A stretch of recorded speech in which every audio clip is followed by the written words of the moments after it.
Tell us what the last year's been like for you. I mean, how have you been faring through all this strange time? It's been, I think, probably with everyone, it's been sort of in and out. I'm a homebody at heart, but as I like to say, good God, that was a lot. This is a lot, you know. But in as far as I recharge like an introvert, so I recharge being at home or doing things with Detective Dan. We'll talk about him later. He's my fiance, so sort of one on one or a small group of people. Not that you were even able to do that for a lot of 2020. So I think it probably was somewhat easier on me than it was for people who are true extroverts and like to go to a concert to get their battery recharged. I'm like, that'll never happen. Not with me. Um, so it's been, and there was an endlessness to it also, a feeling as though they kept moving the goalposts, and under I get it. We didn't know anything about this virus really. We had no idea, and then it kept shifting, shape shifting, and all these variants. And so I'm not laying blame at anybody's feet, but I will say, in terms of like, okay, we're gonna run a 5K, and then like, actually, it's a half marathon.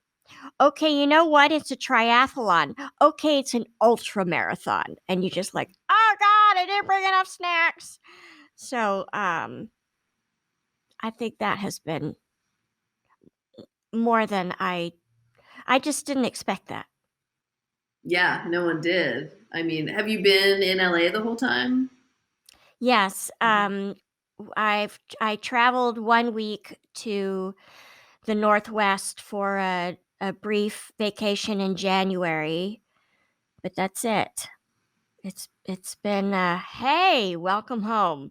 And I have two cats, and they're older. They're about 14 years old, and they're two girls, and they're one is deaf. Her name is Zipper. She's actually sort of Instagram famous because you can't have a Zoom without Zipper, I'll tell you that. And the other one is extraordinarily shy. But what I found is now that I'm home all the time, they have become so much more needy. And I asked the vet about that because Zipper actually gets acupuncture for her anxiety because she's with the deafness. So it's such an LA cat. And he said, oh, yeah, absolutely, 100%. All the pets are like, oh, yeah, hello. Everybody's home all the time. This is awesome. So, and somebody asked me, like, have you ever had such needy cats? I'm like, no, that's why I have cats. Are you looking forward to leaving the house again for work or for anything? Or are you actually, what have you found about new habits that you've developed through this? I do think I remember actually doing a pitch with my business partner Ben Cornwell because we have this production and development company called Paperclip Limited. And very early on in the pandemic during the lockdown, I think we had a Zoom pitch for an animated show in April. It was awful. It was awkward. I think I felt like in the back of the executives' minds, like, why are we doing this? Everybody's going to be fine in like 2 weeks. What? You can't wait?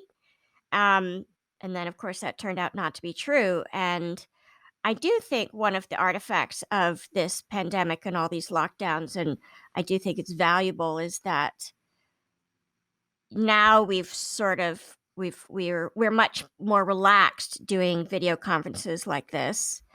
And the notion that you would fly your executives from Los Angeles to New York just to take a bunch of meetings now, I think is much more far fetched.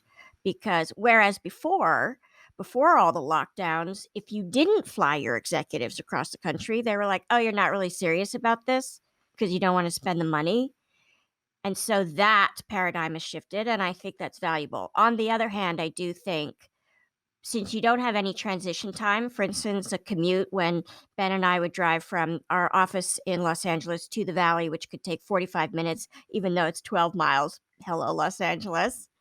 Um, you had that transition time to gather your thoughts or process the meeting after the fact. And now you can have 6 Zooms in a day.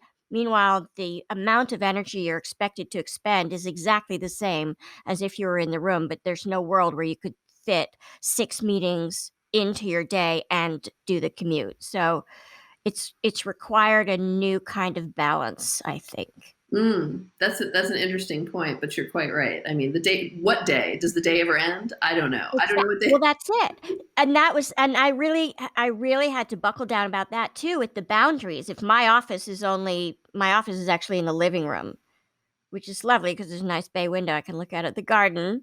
But if the end of my day I end up in the kitchen and it's 55 feet away, then instead of a 20-minute drive, you really have to be hard and fast about your boundaries about this is the end of my day. No, it's the end of my day. Of course, there's always a little bit of bleed, but I got quite good at it only out of necessity. I heard someone suggest that you actually get in your car and drive around the block, and then you're home from the day. Oh, that's great. I Yeah, love change out of your clothes and put on anyway, whatever works for you. I for the clothes, I actually every day I do get dressed. Like I get dressed so that first of all, I feel like it's one way to greet the day and it sets an intention. But to your point, at the end of the day, then you can also go back upstairs and put on your comfies, right? And be like, okay, no more Zoom, no more Zoom.